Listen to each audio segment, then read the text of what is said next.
Tá começando mais um Giro Total aqui no canal da CBN Floripa no YouTube e também nas plataformas de áudio para você que gosta de consumir o conteúdo do Giro Total no formato podcast. Aliás, o novo cenário, os novos microfones e fones estão deixando isso aqui cada vez mais podcast de verdade. Sempre com eles, o puro creme do jornalismo esportivo catarinense e com o desfalque já muito sentido de Chico Lins, que está em merecidas férias, mas a gente segue aqui com ele. E temos Dudu Machado hoje no lugar do Chico. Tudo bem, Dudu? Tudo certo, César, Jéssica, Faraco, um grande prazer estar dividindo essa mesa aqui com vocês.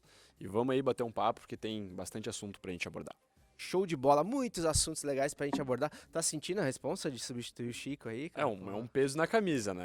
É um cara de muito nome aí, um grande parceiro, e é uma honra tá substituindo ele aqui nesse Giro Total. Show de bola. Jéssica Sescon, tudo bem? Mais um Giro Total. E aí, empolgado com o novo cenário, com as novidades, Tudo bem, tudo novo certo. som? Empolgada. Tomara que os mix mantenham um nível de áudio igual pra todos e que funcione tudo muito bem. Mas tô curtindo pra caramba, assim, tá bem bonito. O pessoal se puxou, né, pro nosso cenário do Giro Total. Pô, tá tudo muito bacana. Vamos corresponder à altura agora, com bom conteúdo. Show de bola. Vamos tentar entregar um conteúdo de qualidade, né, Faraco?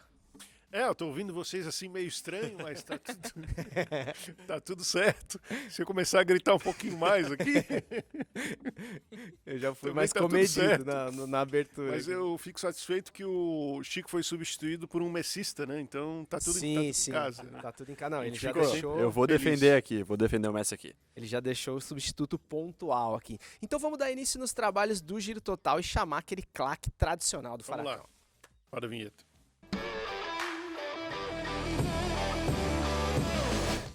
Começando o Giro Total de hoje, já pedindo para você o like de sempre, né? Deixa o seu joinha aí se você não deixou ainda e se inscreva no canal da CBN Floripa, que é muito importante. A gente precisa de inscritos para que o conteúdo da CBN Floripa, conteúdo de 10 horas de programação regional diária, chegue até o maior número de pessoas. Então, para isso é fundamental que você se inscreva no canal para que você seja notificado sempre que pintar um conteúdo novo na grade da CBN Floripa. Seja ao vivo, a programação que vai ao vivo para o rádio, para o 90.3 FM e também nas nossas plataformas digitais e o conteúdo do Giro Total, que é um conteúdo gravado, que vai nesse formato podcast, mas também em vídeo e sempre postado no canal da CBN Floripa, sempre às terças-feiras, às 7 da noite. Vamos dar início então nos trabalhos do programa de hoje. Jéssica Sescon, por favor, primeiro tema. Ai, meu Deus, que Ó, tema já temos será? bastidores ali, tudo. Tem que deixar aberto pra ele carregar, senão não carrega. Opa.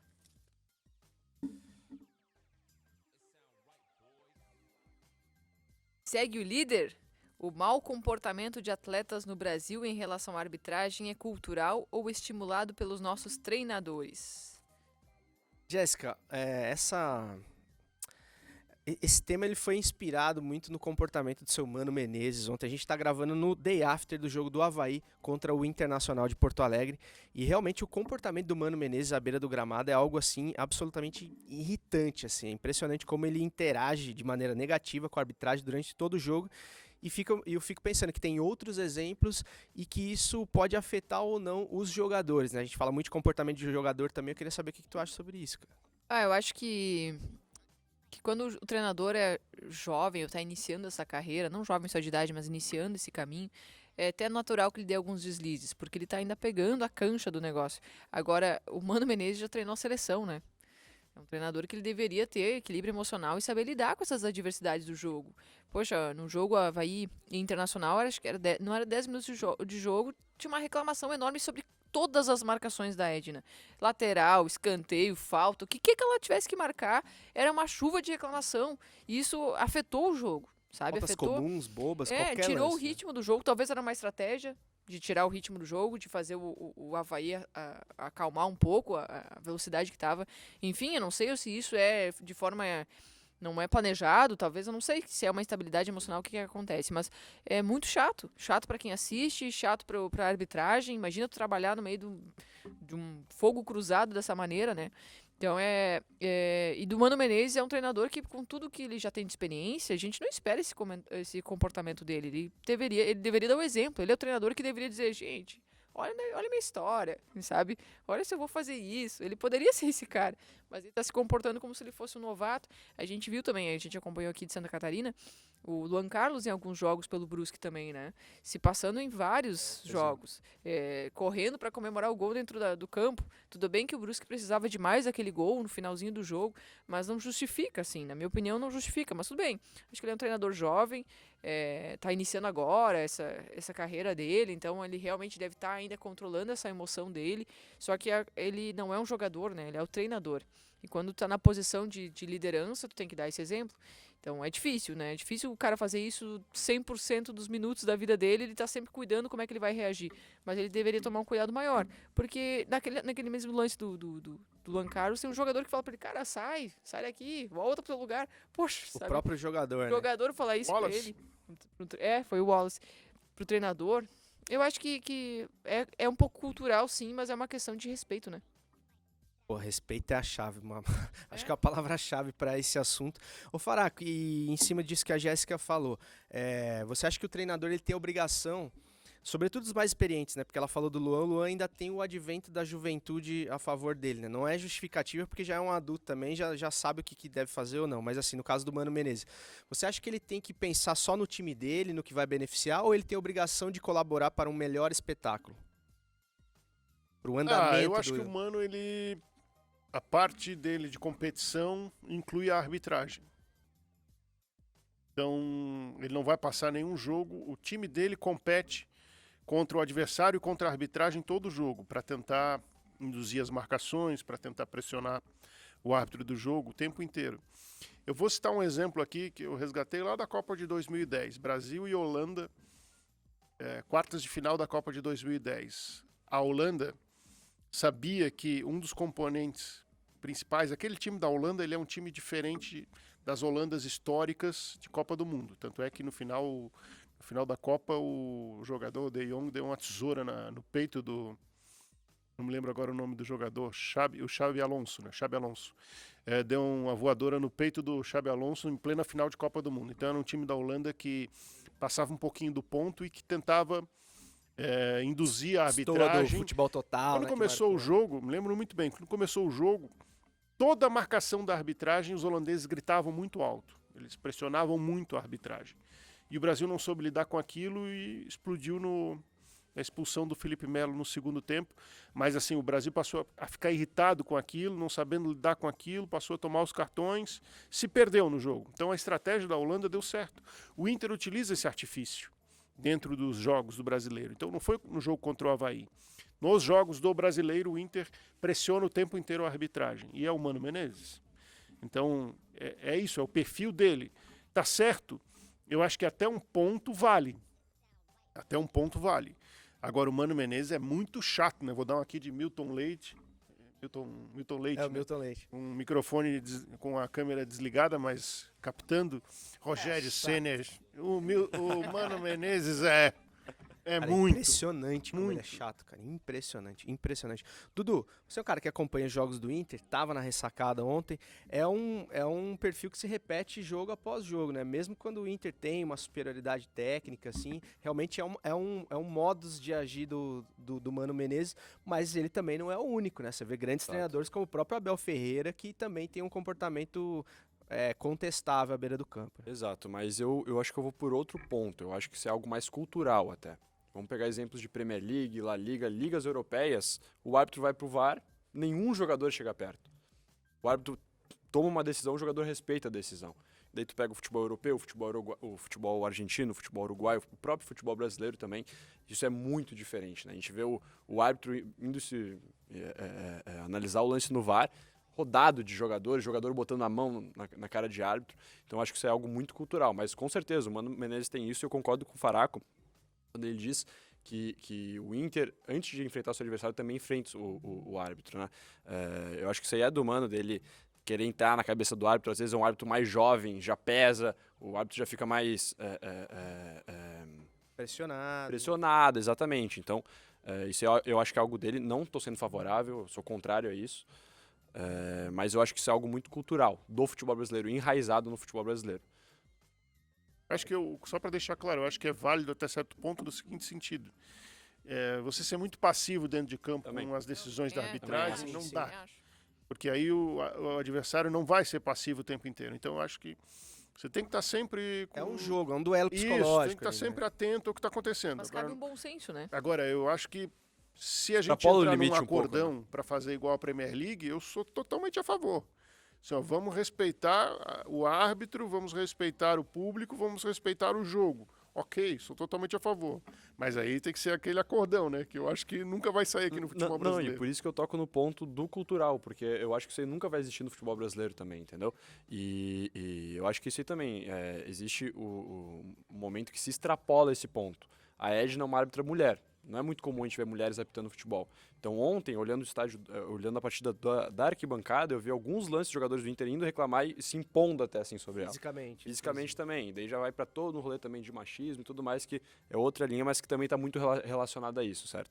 Então, eu acho que é algo que o ideal seria se mudar, mas como é culturalmente muito forte na nossa região, na Latinoamérica, eu acho difícil que isso se mude. Mas óbvio, nada que um trabalho como sociedade, uma evolução e tudo mais, lá no futuro pode vir a acontecer, mas eu acho muito difícil que mude ainda. Eu acho que no caso do Mano tem um agravante maior ainda, pelo fato da experiência, como tu falou, um técnico de seleção brasileira, ele é um formador de opinião, né? Então os treinadores mais jovens como o Luan também vão olhar e falar, ele se inspira num cara que, como o tipo Mano assim, Menezes à beira do campo, Se tu sabe? assistiu o jogo ontem, a revolta do Mano não é justificada. Porque Sim. às vezes tu diz, porra, o cara extrapolou, falou um palavrão, botou o dedo na cara. Ah, mas aconteceu uma injustiça muito grande, daí é muito difícil o cara se conter. Não era o que estava acontecendo Sim. ontem no O jogo. lance que ele reclamou até poderia ser checado pelo VAR, que era a entrada do Eduardo no... O Bustos. Não, do essa foi a Bustos. primeira, mas depois ele reclamou de um lateral. E daí? Mas só que sim, assim, ele isso. pegou esse lance e passou a reclamar de tudo. Não, e assim, ele acabou com o primeiro tempo, cara. O primeiro tempo poderia ter sido um jogo muito melhor se não fosse ele e o time do Inter instruído por ele, que assim, não deixaram o jogo andar. Impressionante a quantidade de vezes que os jogadores caíram, simularam, enfim, com o jogo 0-0 no primeiro tempo, sabe? Então, depois o cara vai pra coletiva também falar do VAR, falar da arbitragem. Então, tem esses atores, como os treinadores e os próprios jogadores, também colaboram muito pra qualidade da arbitragem do Brasil, que já não é boa, entendeu? Mas tem um ponto que a arbitragem é responsável, né? Porque quando caem 3, porque um precisa amarrar uma chuteira nova, Sim, não acontece nada. manda seguir o jogo, né? Tipo, Goleiro caiu pra segurar o jogo, porque o companheiro precisa trocar a chuteira, dá cartão amarelo nele. isso, exato. A arbitragem é totalmente conivente, essa coisa do goleiro, assim, não dá também porque o cara ser um santo canonizado dentro de campo. Ele caiu, tem que ver se realmente o cara sentiu alguma coisa. É que é difícil você cravar se o cara tá sentindo ou não, né? Mas realmente ficou banalizada essa questão do goleiro caindo e amarrando partidas, e isso prejudica o espetáculo como um todo. E você pode deixar aí nos comentários também o que você acha, se a arbitragem no Brasil é prejudicada pela atitude dos jogadores e, consequentemente, dos treinadores e, consequentemente, dos seus comandados. Próximo tema, vamos chamar o Dudu Machado. Vai, Dudu, vamos lá. Primeiro desafio é abrir a bolinha. Isso, ó, já... Difícil, né? ABC da bola. Figueirense comete erros defensivos e perde na estreia do quadrangular. Faltou concentração?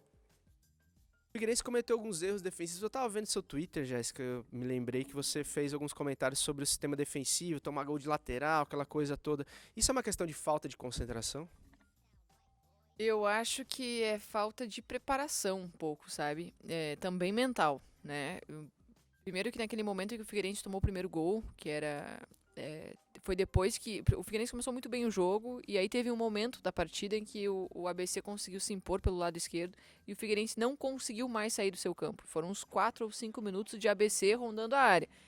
Conseguindo um escanteio, conseguindo lateral, conseguindo escanteio de novo, conseguindo uma falta, e o Figueirense não conseguia sair dali.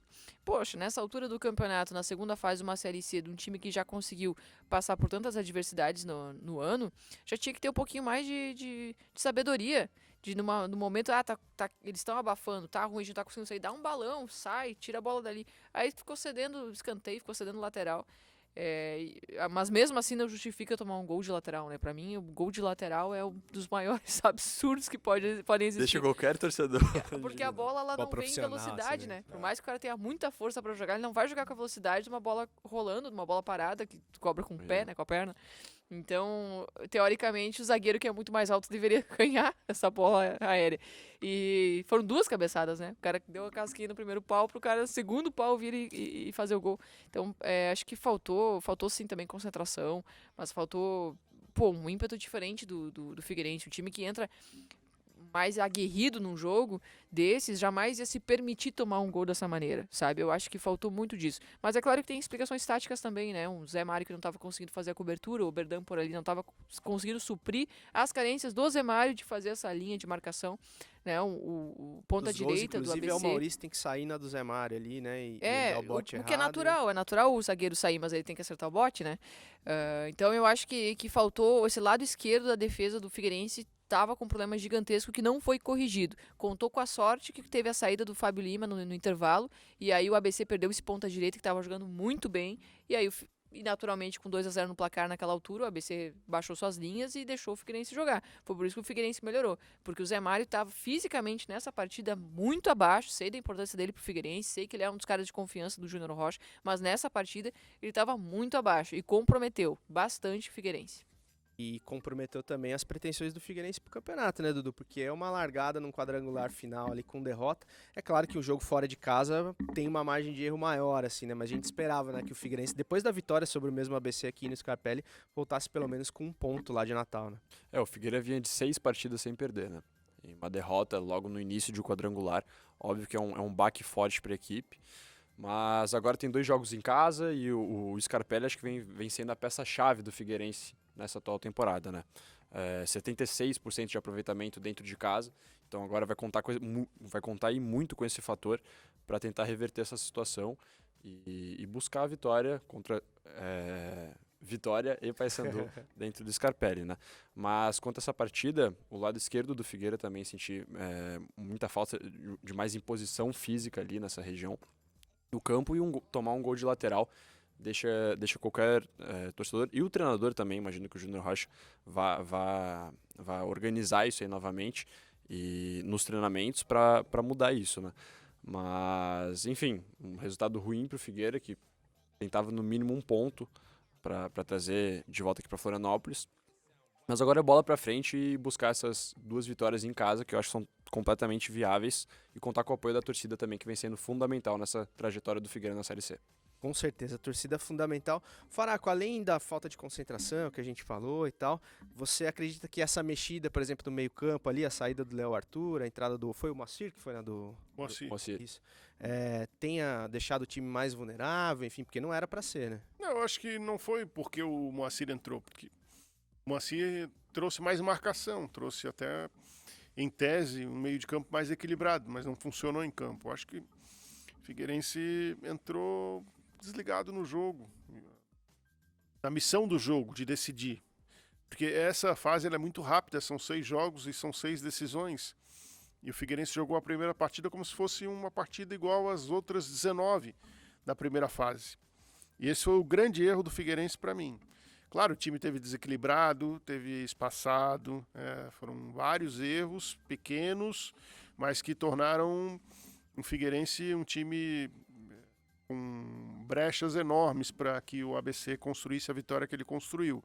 E olha que o Figueirense ainda pressionou bastante no segundo tempo, ainda teve a chance de fazer o empate com o André, né? Então ainda teve a possibilidade de buscar esse pontinho fora. É verdade, era agora, só cumprimentar essa do André. O Figueirense tem que se ligar nessas partidas como decisões, mesmo fora de casa, porque o que o ABC estava fazendo? Faltinha para parar o jogo. O Figueirense articulava a jogada quando não dava para realmente combater, o ABC fazia falta. E o Figueirense não deixava jogar. O Figueirense é muito bonzinho em certos aspectos, né? O Maurício fazendo a cobertura, o zagueiro saiu da área, não pode ser vencido. Saiu da posição dele, ele é vencido, a área está descoberta. Vai fechar talvez ali o volante, os movimentos estiverem bem coordenados, vão funcionar, mas normalmente o buraco aparece. E foi o que aconteceu, estava a defesa do Figueirense desmantelada. Então, é isso que eu falo, não dá para ser bonzinho toda hora.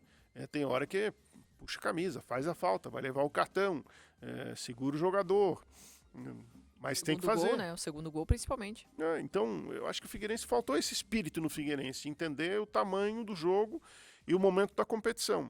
Agora, esses 76% tem que virar 100%, né? Porque tem que fazer 2 jogos em casa e tem que fazer as 2 vitórias, que aí ele vira o jogo. Fazendo 2 vitórias, ele vira o jogo, ele coloca 6 pontos na bagagem, tem 2 jogos em casa, quem sabe para nesses 2 jogos beliscar uma vitória e vai estar muito próximo do acesso. Mas tem que passar pelas 2 pedreiras de casa com um gabarito, senão se complica. O Figueirense, se não me engano, nessa partida fez apenas 3 faltas no jogo inteiro, se eu não me engano. E aí volta um pouquinho ao tema anterior, né? Quando bem dosado, a boleiragem faz parte, né? Você saber, de repente, amarrar o jogo em determinados momentos, fazer um pouco mais de faltas e tal. O que é diferente de você ter o antijogo como prática, né? Não como, precisa ser como desleal, esquema né? de jogo. Nem precisa mas dar assim, joelhada na coxa do isso, outro, isso. nem nada disso. Não, Fazer a falta. tem momentos que é do do jogo jogo. que Eu acho realmente... que são coisas bem distintas, tá? É, Bem exato, distintas. exato, Uma exato. coisa é a falta de respeito e para mim o antijogo é isso. É você parar o jogo porque quer fazer cera, entende? É agir dessa maneira, de cercar um árbitro, de impor a tua vontade no ar. Pra mim, isso é o antijogo. Agora, a falta, ela faz parte do jogo, né? Claro, a falta, exato, quando ela é exato. leal, né? Não precisa ser o Zúñiga dando joelhada nas costas Não é do violência, Neymar. né? Não é Exato, violência. Mas o que me chama a atenção sobre o negócio da concentração, que você falou, pô, foi uma desatenção. Cara, o que mais que o cara precisa pra se motivar numa fase dessa de campeonato? Como é que você pode... É a mesma coisa que, por exemplo, pô, tu foi lá semana passada conversar com o técnico da seleção brasileira. Imagina se tu chega lá e... Como é que é? Sabe assim, o Lazzaroni e tal, tipo, pô, cara, pô, tu tá lá consciente do que tá fazendo, sabe que é um momento importante, sabe quantos minutos tu tem Mas pra sabe falar o que com o cara, acontece, sabe? César? Às vezes tem um time de 11 e tem muito pensamento nesse time de 11 de que aquele cara ali resolve pra mim. E aí quando muitos dentro dos 11 estão pensando assim, aí não vai dar certo, né? Tipo, terceirizando a responsabilidade. É isso. Então cada um tem que estar num nível máximo, um grau máximo dessa concentração, dessa responsabilidade, desse espírito de decisão. E aí um vai puxar o outro. E no teu caso lá era um jogo de tênis, né? Não tinha, não tinha pra Só quem que eu tu lembrei terceirizar. do jogo de tênis agora, porque no tie break, quem acompanha o tênis é o seguinte: tu recebe o saque, quem tem a obrigação de fazer o ponto é quem saca. Aí depois tu tem 2 saques e tu tem a obrigação de fazer os teus 2 pontos. É isso que o Figueirense está vivendo agora, né? Ele Exato, recebeu o exato. saque na primeira rodada, obrigação do ABC, fez o serviço. Agora o Figueirense tem 2 saques. É isso aí, tem que confirmar o serviço o Figueirense no próximo final de semana contra o Vitória aqui no Orlando Scarpelli, e a torcida com certeza vai comparecer em peso porque aumenta a responsa e aumenta um pouquinho da pressão, né, Dudu? Vamos lá então para o próximo tema. Agora o Faraco. Ó, já não vou ter o problema com a bolinha. Ficou meio aberta já. Opa, quase escapou aqui. Professor Barroca. Castigo. Gol sofrido pelo Avaí no último lance foi puro azar ou resultado de um conjunto de erros da equipe? E é isso, Dudu Machado. Puro azar ou tem mais coisas envolvidas aí nesse gol no último lance? Porque assim, olha, o futebol não é justo, mas o que aconteceu ontem com o Avaí realmente foi de uma sacanagem. Dos enredos, eu acho que um dos piores, né? Sim, Porque sim. tomar um gol ali aos 50 e poucos do segundo tempo é ruim pra qualquer um. Eu tava até lendo ali uns comentários de torcedores depois da partida, muitos, óbvio, rivais zoando e falando, quem com pênalti fere, com pênalti é ferido. O Avaí teve muitos pênaltis durante a Série A e acabou perdendo o jogo ontem por causa de uma bobeira do Rafael Vaz ali, pulou com a mão aberta. Mas enfim, eu acho que foi o conjunto da obra. Esse gol do Internacional, mesmo sendo de pênalti, mas já vinha sendo desenhado ali, principalmente no segundo tempo, com a entrada de Alan Patrick e Pedro Henrique, que acabaram acrescentando muita qualidade no Internacional. O Alan Patrick ainda meio abaixo, meio lento, não na sua forma física, mas é um jogador muito diferenciado, um passe em profundidade, rompimento de linhas, então é um gol que já vinha se desenhando, né? O primeiro tempo achei mais equilibrado, o Avaí principalmente pelo lado direito com o Kevin dando trabalho para o René, então o Avaí novamente no segundo tempo perde um pouco da sua capacidade física, visivelmente a gente vê um time mais cansado, com jogadores de mais idade também, né? E a minha grande contestação acho que fica na escalação inicial do Barroca ter começado já com o Muriqui, né? Eu teria ido com o Natanael, mas isso é uma opinião própria. Mas, enfim, eu acho que a derrota do Avaí não passa só pelo Rafael Vaz, é uma série de fatores que culminaram o Avaí perder mais pontos dentro de casa agora, né? E agora tem que se recuperar e ir em busca de um quase milagre, né? Pois precisa de cerca de 7 a 8 vitórias nos últimos 15 jogos. Então, algo muito difícil para o Avaí. Ô, Fanaco, você que estava lá comentando o jogo ontem, junto com o Roberto, toda a equipe da CBN Floripa, a torcida, né, eu que fico lá na galera, ela tava falando muito também, pegando bastante no pé do Barroca em relação às substituições, às mexidas. O Barroca tem, o Dudu disse que o Barroca escalou mal, mas ele também tem mexido mal.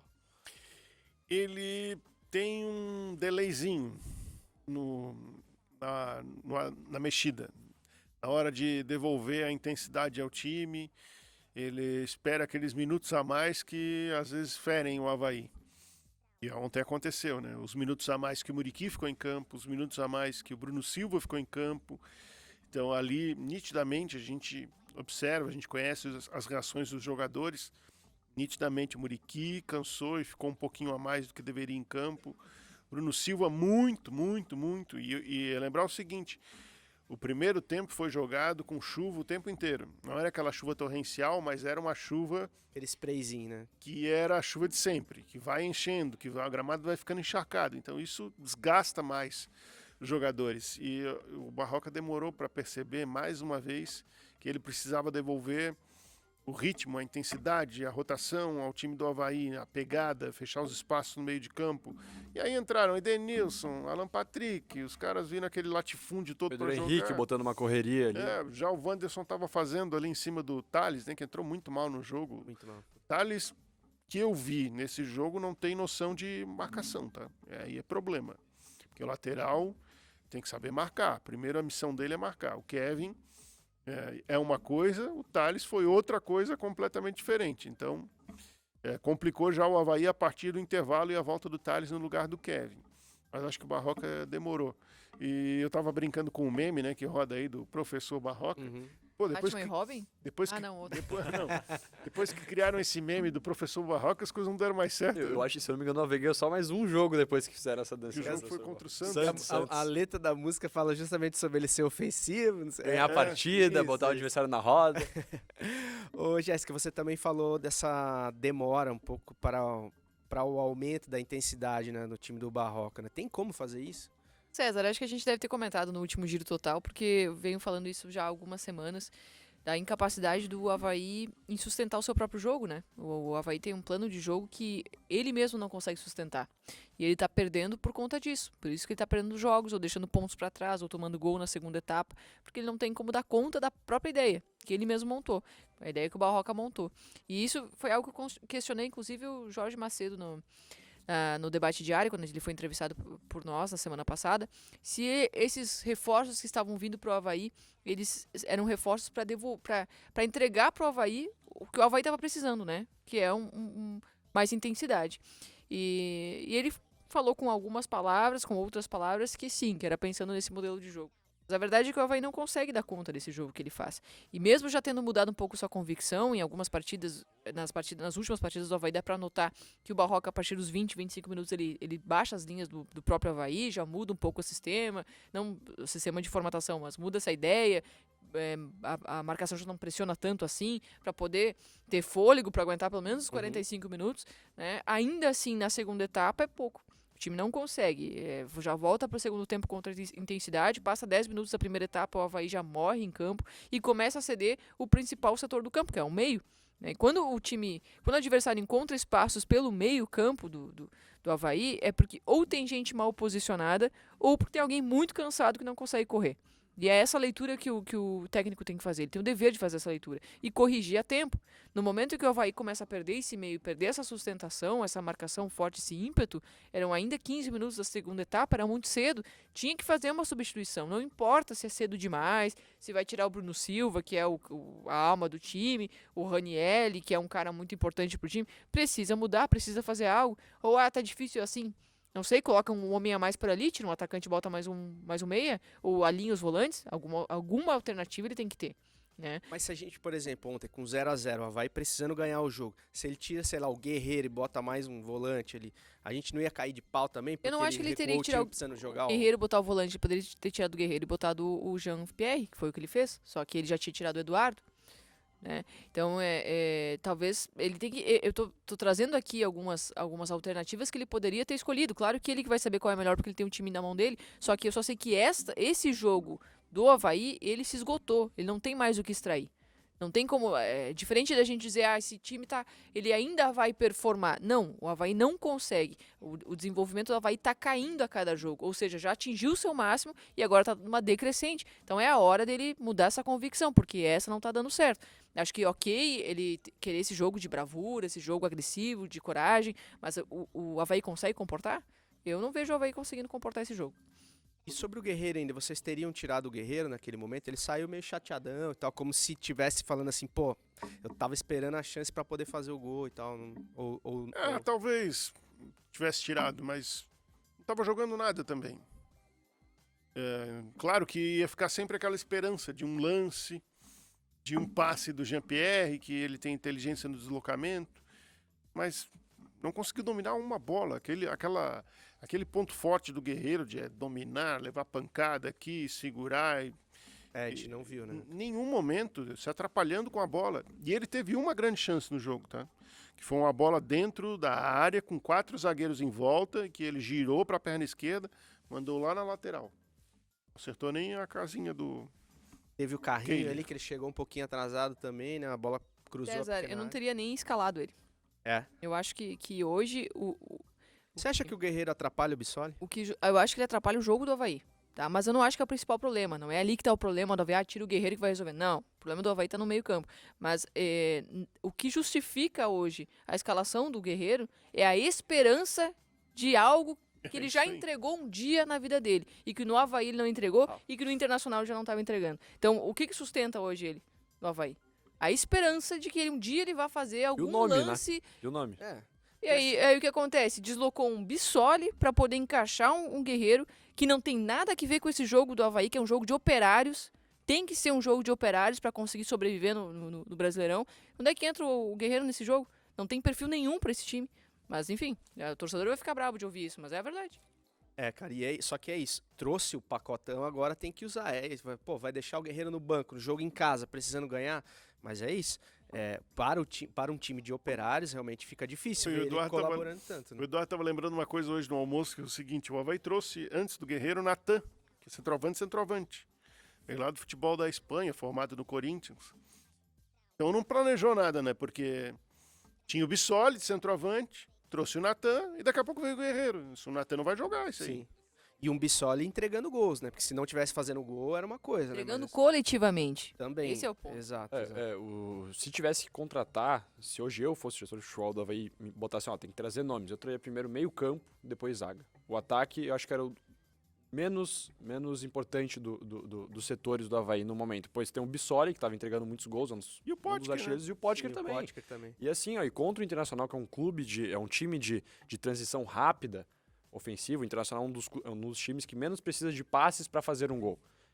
Então, tu entrar com um Muriqui, que é um cara que já tem mais idade, um Guerreiro, que é um cara que já tem mais idade, um Bruno Silva na contenção, que é um cara que também já tem mais idade, um jogo com chuva, com gramado pesado, que desgasta muito mais o jogador, é tu pedir para tu levar uma correria também, entendeu? Então, por isso que eu também bato nessa questão de que, para mim, o Avaí já entrou com a escalação errada contra o Internacional. E o Jean-Pierre também é outro, né? Que a gente vê ele com a bola no pé, você fala, pô, como esse cara joga a bola, como ele tem qualidade, mas realmente, quando tá sem a bola, ele é um a menos, cara. Ele fica cercandinho ali, assistindo, todo mundo ali marcando, pegando, e ele não... E aí ele não tem como ser um dos 3 caras no meio campo, ele tem que ser um dos 4 caras no meio campo. Exato. Essa é a real. Mas ontem acho que ele entrou bem, tá? Acho que ele ajudou o Avaí. Não, ele entrou muito bem. Ele com a bola no pé, realmente a qualidade é inquestionável. Mas sem é aquele negócio, né? No time de operários também a gente não consegue enxergar. Como que estamos aí, seu diretor? 30 e poucos? Vamos mais um? Temos mais um tema ou finalizamos por aqui? Saideirinha? Polêmico, sim.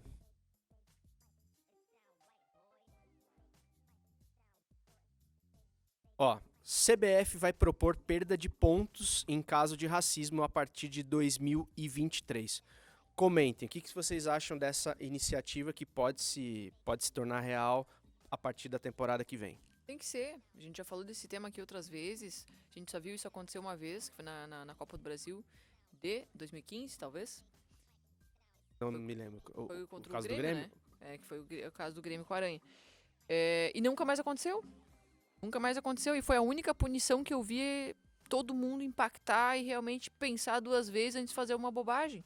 Não que acabou com os problemas. Não acabou, não, os problemas não acabaram. Mas foi a única coisa que eu vi que o torcedor sentiu na pele e, poxa, vai pensar 2 vezes antes de cometer um ato assim. E não tem mais espaço, né, pra isso. Não tem mais espaço. Então, acho que a punição tem que ser severa mesmo. Inclusive, eu acho que o fato dos casos voltarem a ser recorrentes é porque aconteceu uma vez e não aconteceu mais. Acho que Pode ser. até isso. Pode ser.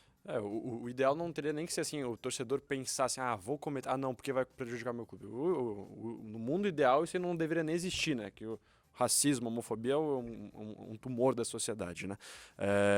Foi levado, o presidente Edinaldo Rodrigues vai propor isso para o ano que vem. Isso vai ser discutido no Conselho Técnico da CBF, que, se eu não me engano, é integrado pelos clubes, então acho que vai ser uma votação entre os clubes, pelo que eu entendi enquanto li a matéria que saiu no GE. O Marcelo Carvalho, fundador do Observatório da Discriminação Racial do Futebol, ele vem fazendo um trabalho muito legal, relatando e somando. O site cataloga Cataloga cada um dos casos, fala sobre cada um dos casos. Até estou com os números aqui, foram 31 casos de racismo em 2020 e 64 em 2021. Então, números mais que preocupantes, porque são números que vêm aumentando. E agora, nesse ano de 2022, a gente já viu diversos casos disso aí também, né? Isso só no futebol, né? Não, no futebol sul-americano. Futebol sul-americano. Futebol sul-americano. Mas, enfim, nós como sociedade, isso é algo que não se pode nem passar perto de ser aturado, isso é algo que tem que ser sempre combatido. E nada melhor que o microfone pra gente sempre relembrar que, cara, se tu é um racista por mais hoje... que seja o óbvio, que seja o Exato, clichê, cara, mas tu tá no mundo do futebol, cara, tu vive numa sociedade com mais pessoas, com suas diferenças, tanto o racismo como a homofobia também, que hoje em dia é muito comum ainda se ver uma brincadeira, no tiro de meta do goleiro, chama o goleiro de bicho e tal, algo que também a gente não tá mais vendo tanto hoje, porque iria ter punições também, mas enfim, cara, parem de fazer isso, sabe? Algo que não acrescenta em nada e tu vai estar botando alguém pra baixo ali fazendo isso, sabe? Inclusive ontem na Ressacada mais uma vez teve um ensaio lá, sobretudo quando times gaúchos vêm jogar em Santa Catarina, sempre rola lá um ensaio de coro que também, e aí todo mundo, as pessoas mais conscientes ali pedem pra parar e tal, mas sempre tem alguém ensaiando esse tipo de coro homofóbico ou racista. Do Fazer ponto de vista... conta, né? É porque, tipo, a FIFA faz de conta, não ao racismo. E quais são as medidas? Exatamente isso. A Sul-Americana faz de conta, né? Porque nessa Libertadores esse ano foram vários os festival, casos. né? E fez de conta de punir os times. Então, tem que ter punição mesmo severa. E um cumulativo até de punições, né? Perde ponto, multa, fecha o setor do estádio, aí repetiu, perde ponto de novo, mais multa e fecha outro setor do estádio. Até o pessoal entender que não dá mais, acabou, não tem mais espaço. Vou falar aqui do ponto de vista prático, assim, você enxerga como plausível assim a aplicação? Por exemplo, a gente falava aqui num dos nossos outros episódios sobre a possibilidade de você plantar torcedores para é uma questão clubista até, né? De repente ficar caçando uma coisinha aqui e ali. Mas eu espero que a gente não fique nessa picuinha aí, que a gente tenha a medida de forma séria para punições sérias. E isso poderia, por exemplo, chegar a uma cena como aquela que a gente viu domingo lá do torcedor do Flamengo sendo espancado no meio da torcida do Palmeiras. Podia chegar uma punição mais severa para esse tipo de situação também, porque isso não tem cabimento. Aí o Palmeiras divulgou uma nota para dizer que o torcedor foi imprudente, quer dizer, quase colocando a culpa no torcedor porque ele entrou no local errado. Gente, vai acontecer. Nem todo mundo frequenta o estádio o tempo inteiro, o cara vai entrar no setor errado, alguém deu uma indicação errada, ou tu comprou um ingresso achando que estava comprando de um lado, está comprando do outro, vai entrar, aí porque o cara entrou ali no setor, ele vai apanhar até se esfolar todo. Isso é aquela coisa de colocar a culpa na vítima, né? Falar que a menina foi assediada porque estava com a roupa curta, coisas do tipo, assim, né? Você transferir a culpa... Tira a responsabilidade de si mesmo. pra vítima. Bom, a gente termina o Giro Total de hoje com um tema mais denso, assim, depois de muita resenha legal e tal, mas eu acho que também é fundamental a gente fazer esse tipo de registro aqui, e se há a expectativa de ter uma melhora, de ter uma punição mais severa, sobretudo do ponto de vista esportivo, com a perda de pontos, eu acho que a gente é super a favor e apoia esse tipo de iniciativa também. Mais algum apontamento aqui, senhores? Podemos finalizar por hoje? Podemos. Só agradecer mais uma vez a presença aqui, deixar um grande abraço pro Chico, que espero que esteja nos ouvindo aí. Sabe que o Chico, eu acho que ele mentiu pra gente. Ele disse que estava indo pra Espanha. Tá em Mas casa, eu trancado tô em casa. desconfiado que ele tá indo pra França. Não sei por quê. Vê o Messi, será? Vai lá ver o verdade. Messi. É verdade. Chico Lins que acabou encontrando com o Faraco no aeroporto de São Paulo, né? Viu o Faracão ali fazendo uma participação. Onde que era? No Redação? Redação. Redação TV. Sport TV de hoje. Ó, o Giro Total de hoje fica por aqui. Deixa a sua opinião aí também sobre esse caso da punição esportiva para o racismo. Deixa nos comentários aí, se manifeste respeitosamente, é claro, democraticamente, como a gente sempre gosta de ressaltar aqui, mas a opinião de vocês é sempre muito importante, sempre gosto muito de ler os comentários ali, o que vocês estão achando do programa e dos temas que nós propomos aqui semanalmente. Semana que vem tem mais, tamo junto e segue o jogo!